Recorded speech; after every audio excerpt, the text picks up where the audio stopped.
Hey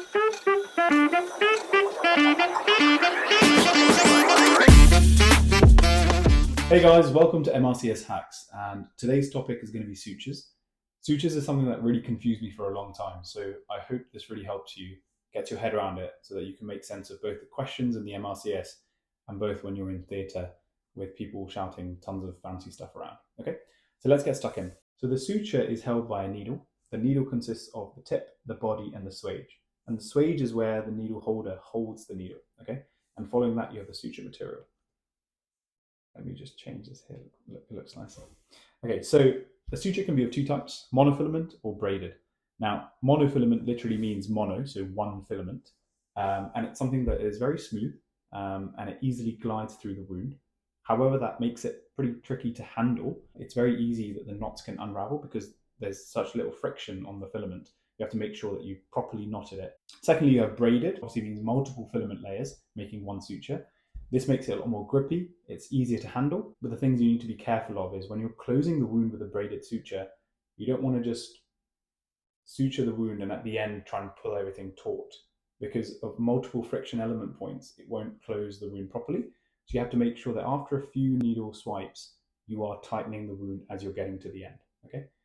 And the other main risk is infection. You've got these micro gaps between the filament layers, and it's very easy for bacteria to colonize that area and then cause a wound infection.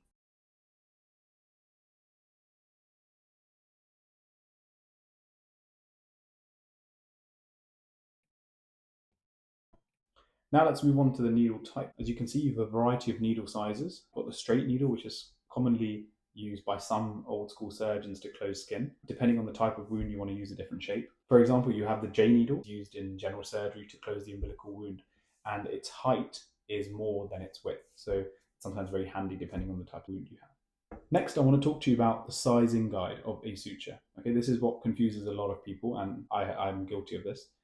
Let's start in the middle. So a size 0 suture is a suture that is 0.4 millimeters, okay, thick.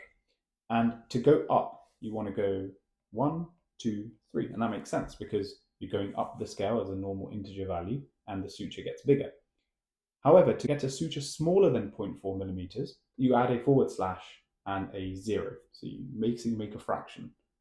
The next smaller suture than 0 is 2, 0, 3, 0, and 4, 0. And as the fraction gets bigger, the suture gets smaller. And it goes all the way down to like 8, 0, which ophthalmologists use to suture eyes.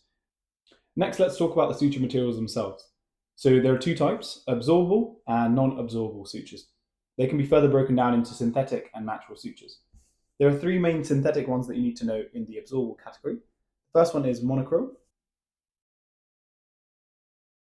This is a monofilament that's often used to close superficial skin. Next, you have vicryl. This is a braided suture, and there's also a version called vicryl rapid, which absorbs a lot quicker.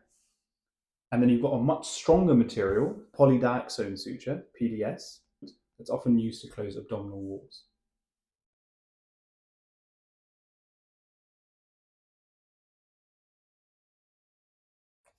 On the natural side, we have catgut, but this is hardly used in current clinical practice due to advancements in technology and the risk of infection that used to happen with this suture. On the non-absorbable side, we have two synthetic materials that you need to know of. The first is nylon. It's often called ethibond or ethylon. Next, we have proline. I'm writing this in red because this is used for vasculature closure by vascular surgeons. And it's quite a safe suture, so it doesn't allow blood to really leak. On the natural side, we have silk or surgical silk. This is often used to anchor drains to the surface of the abdominal wall. Lastly, I want to talk to you about the Jenkins rule. So Jenkins rule refers to the mass closure of the abdominal wall. And it's a rule where the length of the suture should be 4 times the length of the wound. So if the wound length is X, the suture length should be X. And it's a common question that comes up in MRCS. You just need to be aware of it, okay? So I hope that helps. So you've got the type of sutures, the needle types, the sizing guide, the monofilament braided, the structure of a suturing needle. I think that's all you need to know about sutures. So if there's any questions, let me know. In the description, you can access all my PDF diagrams and my notes. Just sign up, and I'll see you in the next one.